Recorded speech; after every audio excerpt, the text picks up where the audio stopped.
What is going on, everybody? Hope you're all having a good Tuesday. Bobby Fi here. Sheets is still in Paris. He'll be back soon. And we'll try and get some other people doing some shows and stuff, too. I think we've got a show tomorrow with James from Paydirt, who we have partnered with, along with Adam Perry, who's done a great job for us. So, I wanted to remind everybody, use code FINALS2025 for 33% off your first month. Remember, it's all case sensitive, so all caps. And let's we're gonna get into it today. This is a fun slate. Now, keep in mind, I'm going to share my exposures and everything, but they're going to be very different than what you think. I also have to do one little marketing thing real quick. Look, we're partnered with SaberSim with Paydirt. I know I mentioned this at the beginning of everything. We've got some great packages out there that we're barely charging more than SaberSim, and you've got everything from SaberSim, all the Paydirt stuff, all Sheets' projections, all Goldie's projections, all of my exact exposures, all of Rody's playbook, a great community Discord, and Brandon Cruz for NASCAR, Adam Perry for NHL, MLB. He's doing all kinds of stuff. I obviously cover all the four major sport, or four of the, I guess you call hockey a major sport. I don't do that one. That's Adam. But so we're going to get into it. And I wish there was a finals game tonight, but there's not. We have to wait till tomorrow. And then after that, we've got the US Open coming up. So we'll talk about that tomorrow. I will get Kenny Hyder on with me at some point to go over that. So good to see you, Depot. Good to see you, Andy. Everybody else in chat, say what's up when you get on in here if you don't feel like it. And I'm going to share my screen and go for. Remember, these one, things are subject to change because we still haven't got all the lineups yet. Two, I'm going to hand build my big buy-ins. So this is what I'm doing in my other buy-ins. I'm on FanDuel. I'm only playing 333s, and I just hand built them. So over there, I can tell you before we get into all of this, I do think that the FanDuel is going to be, it's weird because I'm getting a lot of Pepio, and I forced in some Pepio. I like Pepio today. I raised his projection. I made sure I had a minimum ownership of him. I also think that there's a huge side for Boston, and it's not like outside of Coors that we have a natural stack. So, to choose from. So I'm actually getting to, on FanDuel, I have a combination of Dodgers, very, very cheap Red Sox, and mostly Yankees. I do like the Yankees a lot today. I feel like they're being a little bit overlooked with the core stuff. And everybody knows, before I say it, I really think, unless you're max entering, do not play San Francisco. You look, they might score the most runs. They might do whatever. I am not going to play a San Francisco team that is getting all and every single bit of every single ownership out there. They're also missing their best hitter for what it's worth. But that's just me. No 5-man stacks. You can see when I go to stack exposures what I do. Or team stack, sorry, excuse me.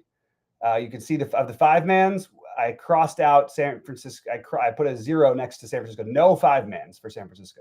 I just think you're playing with so much chalk. It's really, really hard to win on these slates, especially if you're not max entering. We're going to have to edit some things in a minute, so things are going to change. But here's where I'm at for the moment. And again, remember to like and subscribe and all that stuff. We're doing these videos for free. We're not going to be able to do them for free forever. So there's a lot more going behind the paywall. And prices will probably never be as cheap as they are right now. We're literally barely charging more than SaberSim, and you get all that extra content as well. So hopefully you guys will give us a good look. All right, let's get into it. McCullers currently my highest owned chalk. I know, but I don't think that playing chalk in my big buy-ins, I think McCullers is going to be in I guess out of my 7 big buy-ins tonight, I think McCullers will end up in 1 or 2. So I guess I'm sort of near the field on him. I think he's going to be a little higher owned than this 27% is projecting. But it's really just because there's not a lot of great options here today.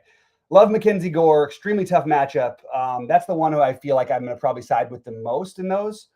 And I mentioned the Pepio, that you have both sides of it, I think are interesting. And I also would like to be well ahead on Max Fried. Just give me the best pitchers on these slates, and I'll just try and roll with them. Obviously, we have the incredible matchup for McCullers, but I am very happy to take some shots with Max Fried. Sorry, I'm just refreshing to see who's we're getting lineups in and seeing if anything's too different. All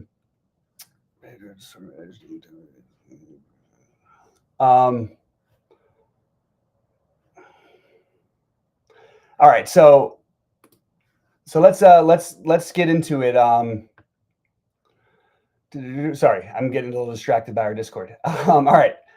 Depop says last night was rough. Hopefully late swapping will pay off better. Yeah, I actually I didn't do badly last night. I ended up with a lot of Dodgers, but I didn't end up with the right mix. I didn't do like well, but I didn't do poorly. So hopefully we can improve. I agree with that part of the sentence. Absolutely, D Pope. Let's see what we can do. All right, so we've got McCullers. This feels pretty standard. The guys who I'm a little lower on here, I actually don't mind Soriano, so I wouldn't mind getting. He actually might end up in one of my higher buy-ins. I also don't mind the A's. That's what everything is today. Outside of McCullers against the White Sox, outside of Fried against Kansas City, outside of Gore against the Mets, every other pitcher that I'm using, I'm totally interested in the hitting side of. So it's a big slate, but we don't have a lot of great pitching options. Much rather eat pitching chalk than I would hitting chalk. Dylan Cease against the Dodgers. Good luck, buddy. He might have a good outing. It happens sometimes. The Dodgers have destroyed him, I think, every time they've played. And we're going to do it again, hopefully, because I'm going to end up with a lot of Dodgers. I'll get to that. I don't love the Dodger 5-mans. I'd prefer them as a 3 or 4. But that's just where I'm at. It's hard to, you don't want to capitalize on going against one of the better pitchers on the slate. However, there is volatility. And I also don't, everybody knows me. I'm not a huge Griffin Canning guy. I get why he's being owned, though, at this step. I just am going lower on that. So D-Pope's asking a question here that might be important. On bigger slates, do you want to do more 5-man stacks? Yes. No. I don't allow SS to do whatever. I play differently. I sometimes wish I did because it hasn't been the greatest baseball season for me, but I've had great years in most of my years in the past, and I do the same thing for football. I do the same thing for NBA. I will tweak things to get closer to what I want, but in the lottery, I tend to let things cook a little bit more, and I hand build my bigger buy-in. So that's sort of where I'm at. I don't like Cease for what it's worth. So go ahead and play him. If everybody wants to, I am going to be well underweight. Every now and then he's going to put in a gem. And he's probably got the highest upside outside of Mackenzie Gore and Max Fried on the slate, maybe even ahead of Fried. I don't know, but it's a tough matchup and not one that he matches up well with, even pitch type wise. It's just a tough matchup. So I like again, good pitching conditions in San Diego. I'll give that to him. I also kind of like San Diego too, and I want to make a note that I had a note that I wanted to get to a little bit of San Diego tonight, so I'm going to put a little 5 next to them so I don't have nothing. And you can see with my stacks that I am currently on the Dodgers the most. Now, does that go for 5-man stacks? It does. I don't love that as much. Again, I'm okay with letting things roll for the lottery. I sort of set my limitations early on. The teams I'm rolling with the most in my bigger buy-ins are Arizona and New York. Colorado. Colorado is going to be low owned today. I think that's a really good place to get different. So I mentioned I'm getting to the because they're so cheap on FanDuel, I'm getting to more of the Red Sox over there, but I'm not getting to them on DraftKings. And again, go ahead and play C's. This is not me telling you not to play C's. I'm just telling you what I'm doing. That's all I can do is tell you exactly what I'm going to do. And going against the best team in baseball is always tough. So I'm not going to play C's in that matchup, although I get it. But I feels like we should be getting C's at like 5% ownership. And the fact that he's going to be the second highest owned pitcher against the Dodgers, get it, not for me. Yeah, see, I don't like that what you're saying, D-Pope, at all. I don't think why would you try to set a rule to have only one of C's or McCullers, but you don't want to make sure you have one of them. I don't think you necessarily need to play either of them. In fact, most of my builds that I'm hand building are not going to have either McCullers or C's. McCullers is the logical one that I'm probably going to have to just grin and bear it and take it no matter what the ownership is. You can see my individual hitters. It's very Dodger heavy. It also gives me the opportunity to late swap. I really feel like that's what I don't know. They're not doing it on purpose, but I feel like that's what it's trying to do. It's like, I feel like it's like, oh, you can always late swap. And I think that's what I'm going to do outside of my big buy-ins. I'm not going to be late swapping. Well, I will late swap and change, but I'm going to be making those decisions myself. For the other ones, I am going to let SaberSim cook with the late swapping. It has been one of the few things I've done right this year. And then you've got the A's on the other side. I really think the A's are an interesting stack, even though I think Soriano's interesting. That's what it is. No, I got you, Depot. You totally could do that. Now they could have ended up both being optimal, but yeah, I mean it's possible. Look, anybody can have a good pitching slate. We see it all the time. Anybody can have a big offensive explosion. Baseball has extreme variance. It's not like other sports. So this is what I'm sort of stuck with and ending up with. I do like that the Dodgers are going to be completely unowned, and that's why I'm getting to them because they've got a big run line. And look at this ownership. You just don't get the Dodgers this cheap, this low owned hardly ever. And I try to take advantage of it. Again, one of the other few things that I've done right this year. All right, so we'll just go quickly by positions and sort of see where I ended up. Obviously, Dodger heavy Will Smith, McIver because of the A's. Don't love it because we see the pinch hit risk. I do have some of the Seattle, so I don't mind Seattle as a contrarian stack as well. Back to A's and Dodgers here. Getting some nailer. Tommy Edman, Albies. Again, if you're just picking out one, I did set my core, so all you guys are members, you can sort of check out whatever I've got for my core. Because that stuff I don't keep San Francisco off of. They're not necessarily always so. They're the core plays for the slate. They're sort of like the cash game-ish and what I'm doing plays. They're all guys who I'm usually have over the field on.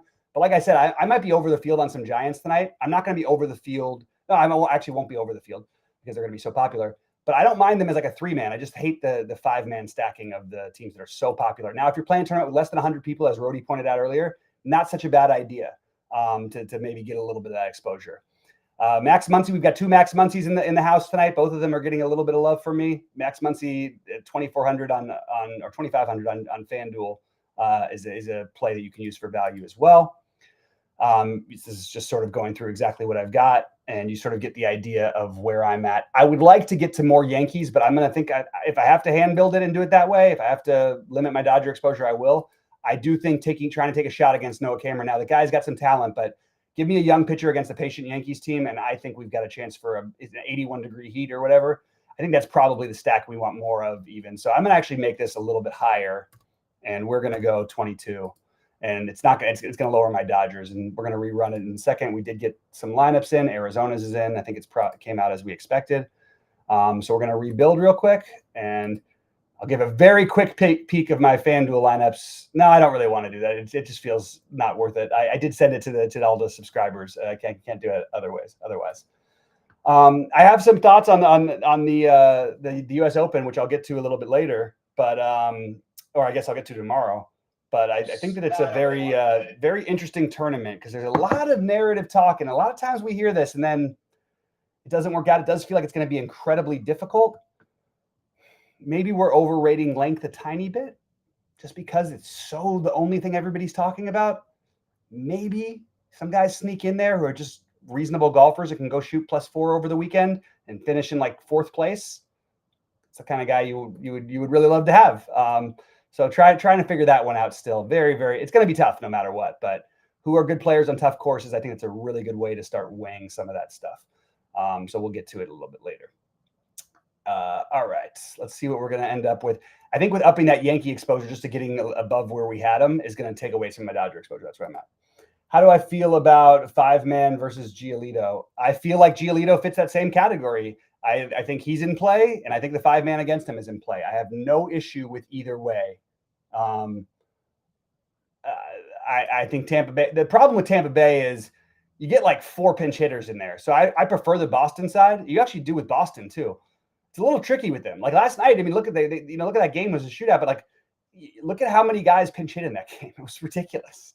So that's the rough thing about always playing teams like Tampa Bay. It didn't used to be Boston, but maybe Boston now. Boston does have they did call up the kid who is going to be awesome. I don't even think it's a question that he's going to be awesome.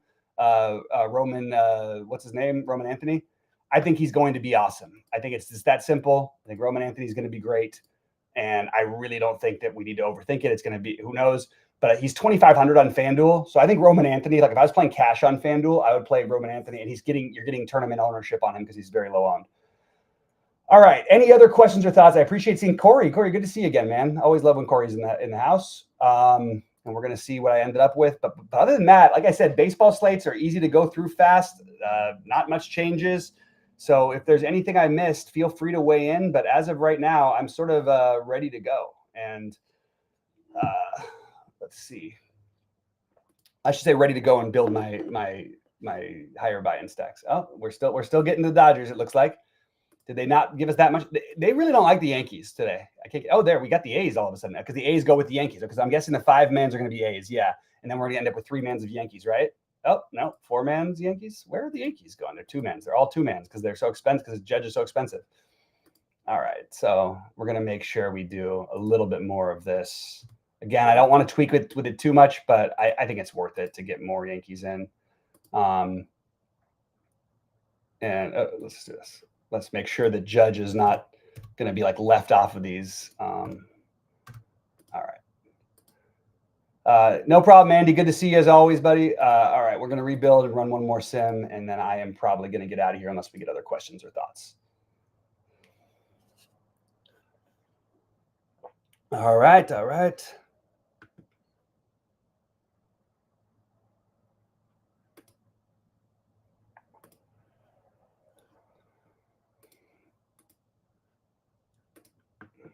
All right, so I'm trying to get through it, Here we go. Look at this. I lost 30 pounds. Nobody even gave me a compliment from one of you guys. How about that? 30 pounds since the beginning of the year. Down 30. Back to normal weight. Don't have the six-pack back yet, but it's is it possible at 43 to get it back? I don't know. It's on its way. It's pretty close. We're gonna try. We're gonna give it a shot, but the summer is probably gonna mess with it. I'm not sure being in Vegas for like 2.5 weeks for the World Series is the best thing to do for it. But hey, we're gonna do what we can, keep working hard, and that's all you can do anyway. All right. See, it's taking. You know why it's taking so long is because I added so many tweaks. In general, I say this to everybody. Now, if you run SaberSim's projections with Goldie or Sheets' projections, SaberSim's builder with Goldie and Sheets' projections, you're getting different from everybody. It's a great way to get different from even the SaberSim community. But if you just played it any which way, I truly believe if you just blindly put in Sheets' projections, if you just blindly put in Goldie's, if you just blindly put in SaberSim's and just left it, I think you're already a profitable player. I don't even think you need to think. I really do. With all the stuff they put in, it's really amazing. Oh, thanks, man. I appreciate that. I was half joking, fishing for a compliment. I didn't really need one, but I do appreciate it.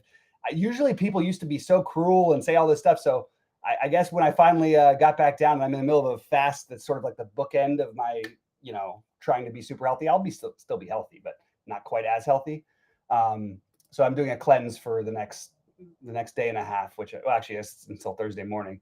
So I guess it's a good thing I got to wake up at 3 a.m. to see if any golfers end up getting hurt, falling down the stairs. I love Dustin Johnson a few years back, or just for some reason withdraw from a major.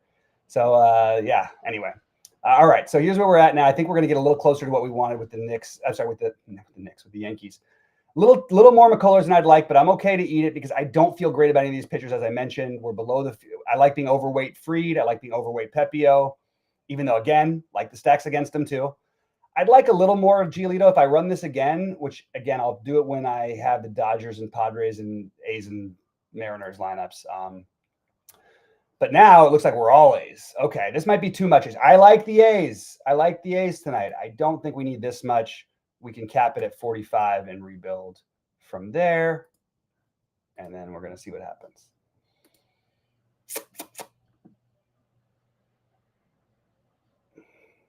Yeah, Giolito sees, even when Giolito was really at his best, he still was a guy you wanted to stack against. You know what I'm saying? Like, because you never knew those games when they blow up, they really blow up. Same thing with C's. Same thing we've talked about with Robbie Ray for years.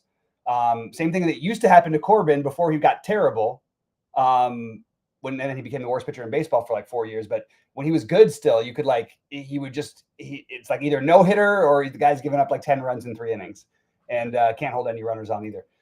That's always the fun part. All right. So I think we're going to, I was trying to get to more of the Yankees. I think I'll just hand build the rest. I'm okay with going with some of the A's. It just feels like 60%. I didn't need that high of an ownership number. I just think there's enough other stacks I like better. But I do like committing. I just don't feel like that's the stack that I was fully convinced to commit to. For what it's worth, it is warmer in LA today than usual. Well, I mean, summer weather. So it's 73 degrees at game time, which is, at what, almost 9:40 Eastern. Yeah. So I think that, I think the A's are in play. I think the Angels are in play. The Angels just have to face unfortunately, they've got to face a bullpen game, but that Angels offense, I sneaky sort of started liking this team, I don't know how it happened. It just happened one day. I started liking them. All right, we're going to run the sim and see what happens before I get out of here.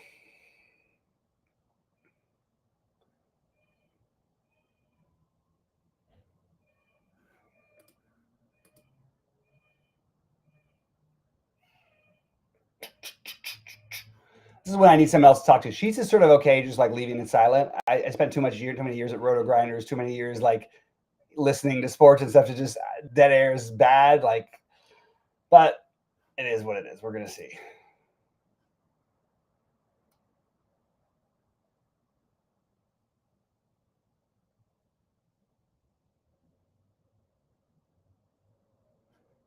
All right. So we're still getting a lot of A's, but that's okay. Look, okay. So now we're a little bit more condensed elsewhere. I'm getting my sprinkles, and I'm gonna again the teams I'm gonna add by my big buy-ins: Arizona. I mentioned the Yankees, obviously. We're gonna get to Colorado, and we get to San Francisco. But see what San Francisco? No 5-mans. The San Francisco will be the 4-mans and the 3-mans. See. So that's what I like to see when you get that much chalk. And I think it's good. Like, I don't think it's that bad a chalk. It's Colorado. It's an incredible hitting day in Colorado. It's just, why are we playing chalk in baseball outside of pitchers? Like, we shouldn't be playing chalk stacks in baseball. It's just too high variance of a sport to be doing that. Golf used to be high variance until Tiger Woods came along, and then it got to be high variance again. And then Scotty Scheffler comes along. So it doesn't even feel like golf is high variance anymore. All right, this feels pretty good to me. I'm going to save these and load them up. Good luck to everybody tonight. I appreciate you guys. Give us a like on your way out. I'll be in the Discord if anybody has any questions.